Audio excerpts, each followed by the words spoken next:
भगवान ने कहा कि सिर पर पादुकाएं रख ली हैं तुमने, तो पादुकाएं हाथ में दी थी, सिर पर क्यों रखी? भरत जी ने कहा कि मुझे पादुकाएं दिखाई नहीं दे रही हैं, मुझे तो सीता राम जी दिखाई दे रहे हैं, पादुकाएं दिखाई ही नहीं दे रही हैं। आपको दिखाई दे रही हैं, आपने पादुकाएं दी हैं, मुझे ये पादुकाएं नहीं लग रही हैं, मुझे दिखाई ही नहीं दे रहा है। मुझे तो सीता राम जी का दर्शन हो रहा है। किसका दर्शन हो रहा है? सीता राम जी का दर्शन हो रहा है। प्यारे, राम जी को हनुमान जी ने कंधे पर धारण किया है, लेकिन राम जी को भरत जी ने सिर पर धारण किया है। इतना ही अंतर है हनुमान में और भरत में। लिए दो जन पीठ चढ़ाई, हनुमान जी ने कहा धारण किया है? पीठ पर, कंधे पर, लेकिन भरत जी ने कहा सिर पर। इसलिए भरत जी की महिमा हनुमान जी से भी बड़ी है और राम जी से भी बड़ी है, दोनों से बड़ी महिमा है। राम जी से भी और हनुमान जी से, दोनों से बड़ी महिमा भरत जी की है। प्यारे, लोग कहते हैं कि किसी भी मंदिर में भरत जी दिखाई नहीं देते, हनुमान जी हर मंदिर में दिखाई देते। भरत जी किसी के मंदिर में दिखाई नहीं दे रहे, इतनी बड़ी महिमा होने के बाद। लक्ष्मण जी तो सभी मंदिरों में, हनुमान जी हैं, लेकिन भरत जी की इतनी बड़ी महिमा है तो मंदिर में क्यों नहीं है? याद रखना, राम हो, चाहे जानकी मैया हो, चाहे लखनलाल जी हो, चाहे हनुमान जी हो, चाहे गणेश जी हो, चाहे शिव जी हो, चाहे दुर्गा आदि आदि देवियां हो, चाहे आदि आदि सभी देवता हो, वो मंदिरों में दिखाई देते हैं। भरत जी तो राम जी के हृदय मंदिर में सदा बैठे रहते हैं, हृदय मंदिर में सदा विराजमान है। राम जी के हृदय मंदिर में बैठे हैं। सावधान, भरत जी दिखाई नहीं देते हैं। भरत जी का चरित्र सबको सुनाई देता है। बोलो, देता है ना?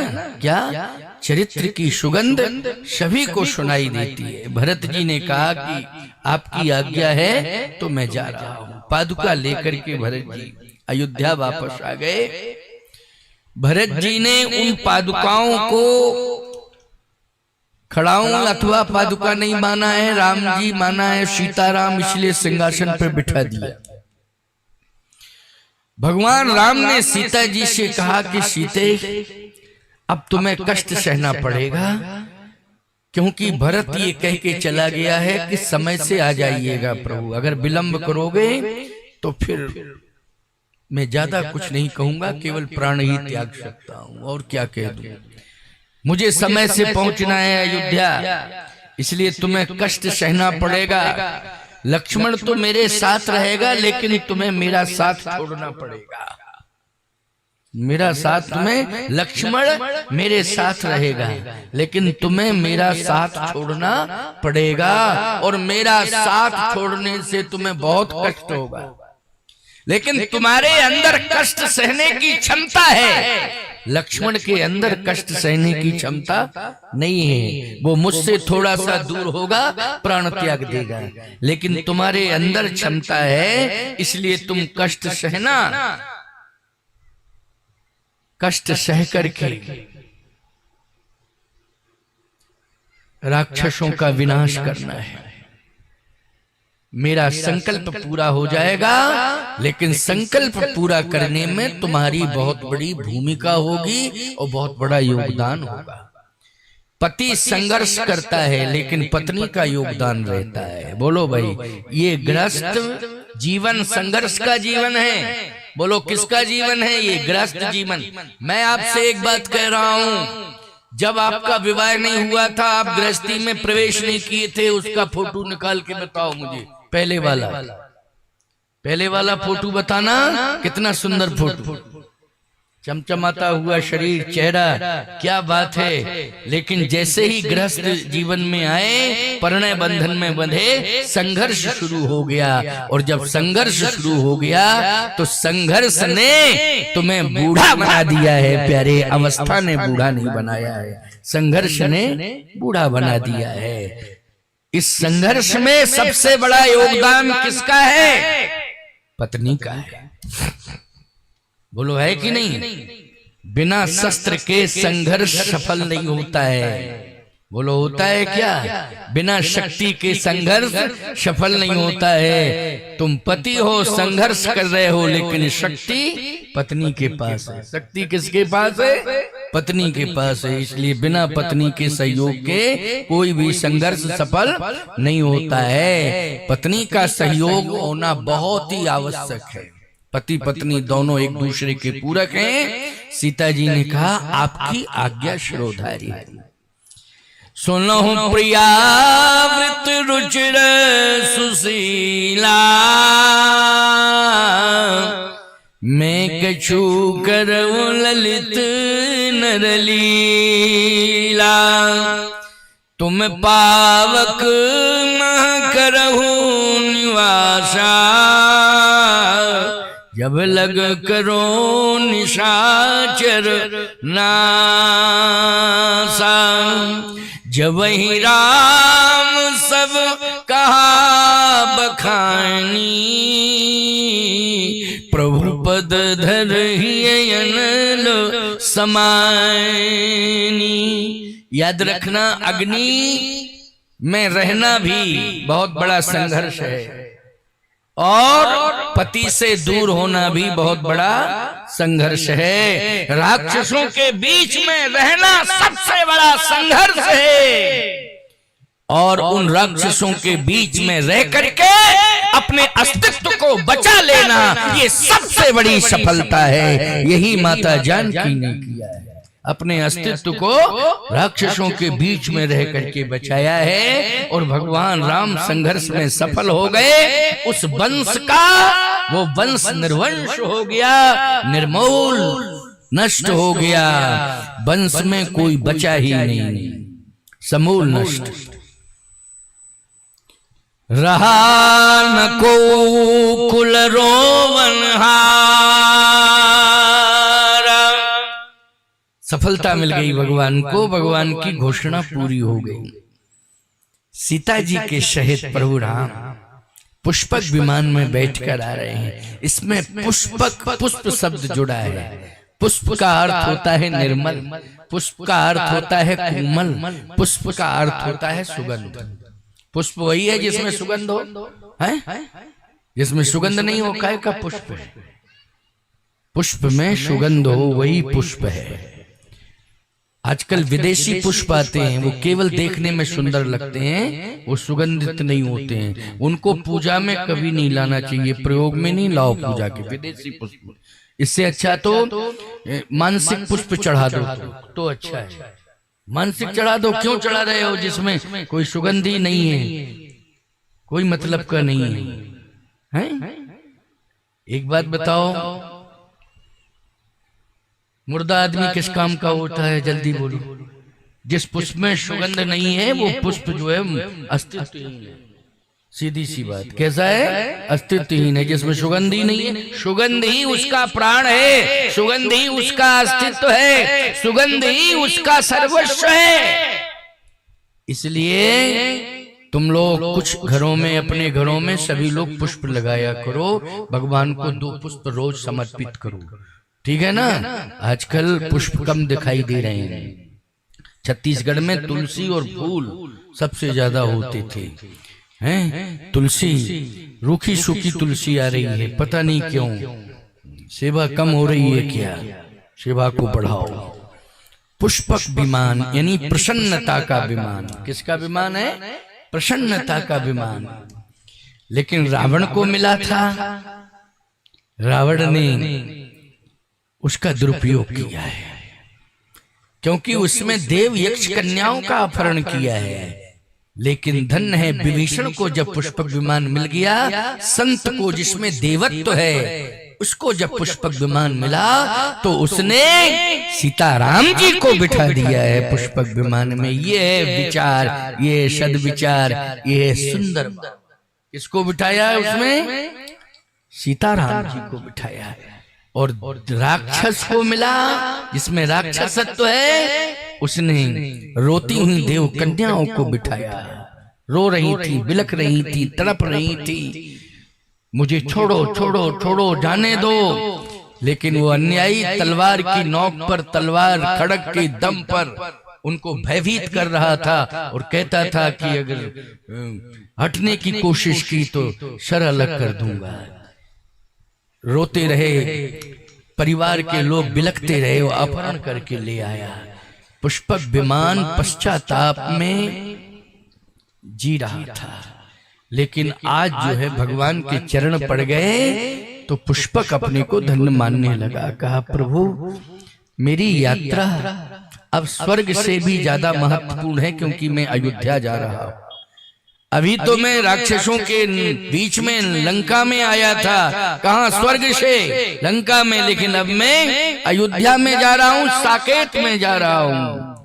पुष्पक विमान अपने को धन्य मानता है और भगवान को अयोध्या पहुंचा देता है। कहां पहुंचा देता? अयोध्या। अयोध्या में राज्याभिषेक की तैयारी चल रही है, राज्याभिषेक की तैयारी चल रही है। क्यों? राम जी आ रहे हैं, राज्याभिषेक तो होना ही है। लेकिन समस्या इस बात की है कि राज्याभिषेक का अर्थ यह है कि किसी के मन में कोई भी मलान और गिलानी ना हो, तब राज्याभिषेक। और कौन राज्याभिषेक? राम राज्याभिषेक। राज्याभिषेक तो बहुत होते रहते हैं, लेकिन राम राज्याभिषेक की जरूरत है। तो राम राज्याभिषेक वही है कि जिसमें किसी के मन में भी गलानी और मलानी ना हो। जैसे आज राज्याभिषेक होता है तो विपक्ष का मनोमालिन्य हो जाता है। जो विपक्ष बैठा रहता है, जिस समय शपथ ग्रहण होता है, भारत का देखा होगा, तो विपक्ष का चेहरा देखना उस समय टेलीविजन में प्रसारण चलता है, कितना उदास रहता है। बोलो बहुत ही ज्यादा उदास चेहरा रहता है, कुछ तो आते ही नहीं है। और आ जाते हैं तो पता नहीं ऐसे बैठ जाते हैं, उनका चेहरा देखना जैसे फिनाइल की गोली सूंघ ली हो। इस तरह से उनकी मुखाकृति बदल जाती है, मनोमालिन्य छा जाता है। क्यों? वो राज्याभिषेक पचा नहीं पा रहे हैं। वो कह रहे हैं हम विपक्ष में हैं, हमको बैठना चाहिए था सिंहासन पर। गलत।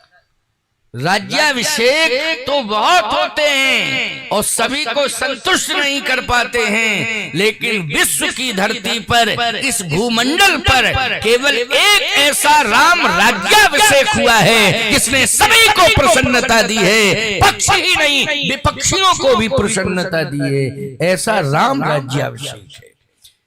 केवल भूतो न भविष्यति, न पहले ऐसा राज्याभिषेक हुआ, न अब आगे हो पाएगा। जब राम जी इस धरती पर आ जाएंगे तभी दोबारा राम राज्याभिषेक होगा। प्यारे, बिना राम के तो हो ही नहीं सकता है ऐसा राज्याभिषेक। इसलिए राम को बुलाने की कोशिश करो, और राम तब आएंगे जब तुम चरित्र का निर्माण करोगे, तब राम आएंगे। भगवान राम से सभी कह रहे हैं आप सिंहासन पर बैठिए। भगवान राम ने कहा ये राम राज्याभिषेक होने जा रहा है, लेकिन अपूर्णता है। क्यों? राम ये समझ रहा था कि विजयी श्री मिल गई, लेकिन आज मैं समझ पाया कि अभी नहीं, अभी मैं पराजय ही मान रहा हूं, विजय श्री नहीं, पराजय। क्यों? अयोध्या में आकर के राम हारा है। राम सब जगह जीता है, लेकिन अयोध्या में आके हार गया। तो कैसा राज्याभिषेक? जब हार हो गई है तो राम सिंहासन पर नहीं बैठेगा। राम तो तब बैठता जब जीत हो जाती, तब राम सिंहासन पर बैठता। अभी तो राम हार गया है, अयोध्या में हार गया। किसी की समझ में नहीं आ रहा है कि क्यों राम जी ऐसा मान रहे कि हार गया। राम क्यों हार गए?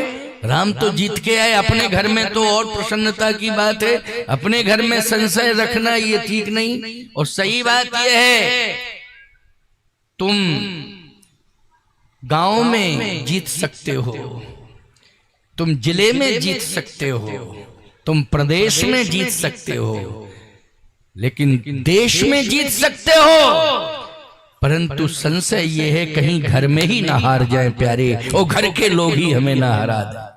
बोलो संशय इस बात का है, घर में ना हार जाए और घर के लोग ही ना हरा दें। ईमानदारी के साथ बताओ, अभी पिछले बार चुनाव हुआ था, यद्यपि अब दोबारा जब चुनाव हुआ तो अयोध्या की सीट निकल गई, लेकिन एक बार राम जन्म मंदिर बनने के बाद अयोध्या की सीट हारी थी कि नहीं हारी थी?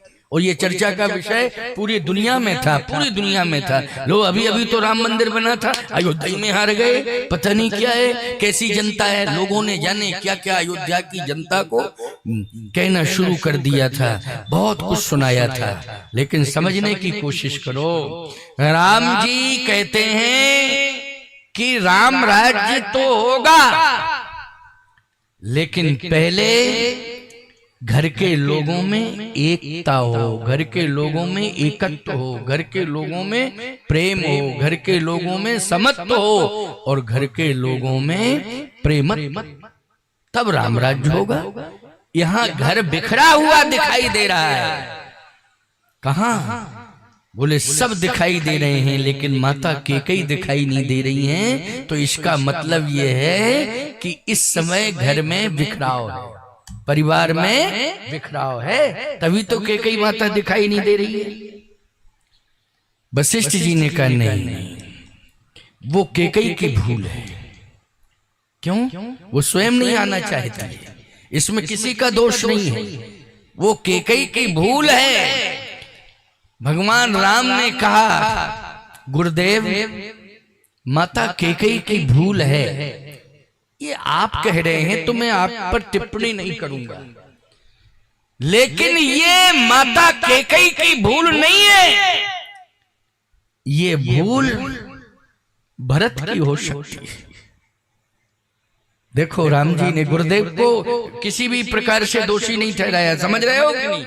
ये भूल जो है भरत की हो सकती है, क्योंकि बेटा मां को मना नहीं पाया है, बेटा मां को संतुष्ट नहीं कर पाया है। यहाँ भूल मुझे दिखाई दे रही है, परंतु कोई बात नहीं है। अगर छोटा बेटा नहीं मना पाया है मां को, तो बड़ा बेटा तो मनाएगा, भूल का सुधार तो होगा। छोटा बेटा नहीं मना पाया तो बड़ा बेटा मनाएगा, लेकिन मनाएगा जरूर। समझ रहे हो बात को कि नहीं? और सत्य तो यही है कि 14 साल हो गए भरत जी एक बार भी कैकेयी मां के पास नहीं गए। 14 साल हो गए, 14 वर्ष हो गए, शत्रुघ्न जी एक बार भी नहीं गए कैकेयी मां के पास। शत्रुघ्न जी ने पूरी अयोध्या को संरक्षित सुरक्षित किया है, संपूर्ण अयोध्या वासियों को सुख और शांति का संदेश दिया है भरत जी की आज्ञा से। लेकिन 14 वर्ष कैकेयी मां के पास तो कोई नहीं गया है, अकेली रही है, राम की आशा में जीती रही। इसलिए गोस्वामी जी ने कहा है कि राम जी सबसे पहले कैकेयी मां के पास गए।